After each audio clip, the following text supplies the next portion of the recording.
मग असं प्रत्येक गावान गेलो का ते सांगतात आमच्या गावातला हॉल बांध. त्या गावातल्या हॉलाचो यूज किती, उपयोग किती? गावातली अर्धे काय ना कार्यक्रम. हांव तुका सांगता फक्त थंय पट मांडपा खातीर बसतात. हे सत्य आसा. खंयच्या तरी तुका गांवान गेल्या उपरांत लोकांनी सांगला आमच्या गांवान लायब्ररी जाय म्हणून. तूं राजकारण्यांक सगळो दोश दिवं नाका. तुका लोकांक जाय ते दिता न्ही. एका गांवान तरी कोणी सांगला आमकां लायब्ररी जाय म्हणून. जसं डिमांड तसं सप्लाय. ऑफकोर्स. कित्याक आमचे चितपत तशें आसा. आमी केन्नाच चिंतिना बाबा लायब्ररी ओपन जाल्यार म्हाज्या भुरग्यांक फुडें कितें तरी फायदो जातलो किंवा आनी कितें जातलो ना.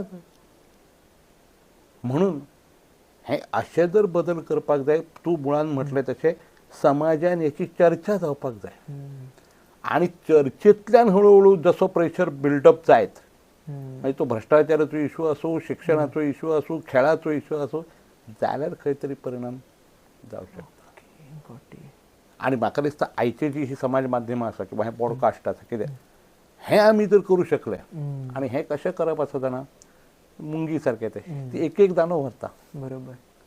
पूण त्याच्यातल्यान तेंचें घर भरता सगळें. बरोबर.